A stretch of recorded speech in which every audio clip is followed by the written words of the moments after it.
আসসালামু আলাইকুম। আজকে পবিত্র মিরাজের ঘটনাটি আপনাদের সাথে গল্পের আকারে সামনে নিয়ে এসেছি।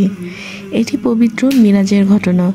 নবী মুহাম্মদ সাল্লাল্লাহু আলাইহি সাল্লামের রাতের যাত্রা এবং আরোহণের গল্প। রাতের নিস্তব্ধতায় 1400 বছর আগে একটি ঘটনা ঘটেছিল যা বিশ্বকে অবাক করে দেয়।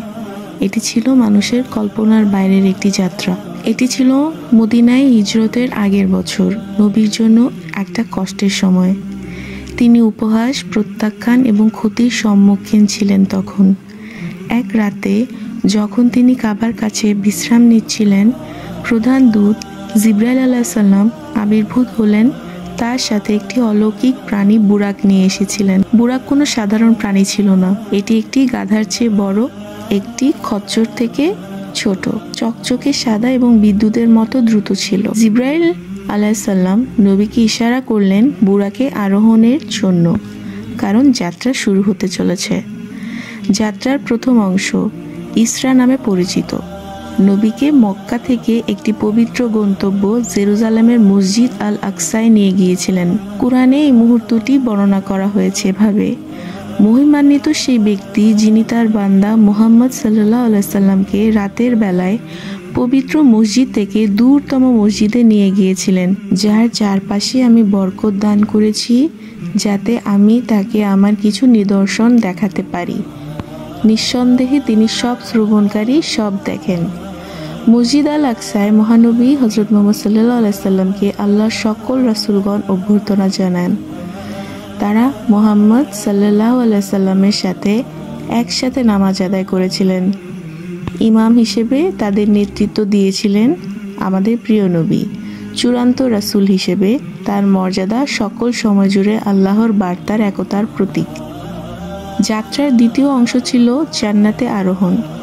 জিবরাইল আলাইহিস সালাম নবীকে পথ দেখিয়েছিলেন যখন তিনি আসমানের 7টি স্তর অতিক্রম করেছিলেন। প্রথম আসমানে মানব পিতা আদম আলাইহিস সালামের সাথে নবীর সাক্ষাৎ হয়। আদম আলাইহিস সালাম ও তার বংশধরের মহাত্ম্য স্বীকার করে হাসি মুখে তাকে স্বাগত জানালেন। দ্বিতীয় স্থানে তিনি ইয়াহইয়া আলাইহিস সালামের সাথে এবং ঈসা আলাইহিস সালামের সাথে সাক্ষাৎ করেছিলেন, যারা তার জন্য দোয়া করেছিলেন। তৃতীয় আসমানে তিনি ইউসুফ আলাইহিস সালামের সাথে সাক্ষাৎ করেন, যিনি তার সৌন্দর্য এবং লাবণ্যের জন্য বিখ্যাত। চতুর্থ স্থানে ইদ্রিস আলাইহিস সালামের সাথে দেখা করেন, যিনি একজন জ্ঞানী ও পরহেজগার ব্যক্তিত্ব। পঞ্চম আসমানে হারুন আলাইহিস সালামের সাথে দেখা হয়, তাকে স্বাগত জানালেন। ষষ্ঠ আসমানে তিনি মুসা আলাইহিস সালামের সাথে দেখা করেন। অবশেষে সপ্তম আসমানে তিনি ইব্রাহিম আলাইহিস সালামের সাথে দেখা করলেন, বাইতুল আল মামুরের পাশে দাঁড়িয়ে, একটি স্বর্গীয় উপাসনালয় যেখানে ফেরেশতারা ক্রমাগত আল্লাহর প্রশংসা করে। সপ্তম আসমানে ওপারে সিদরাতুল মুনতাহা, একটি পবিত্র সীমানা যা কোনো সৃষ্টি অতিক্রম করতে পারে না।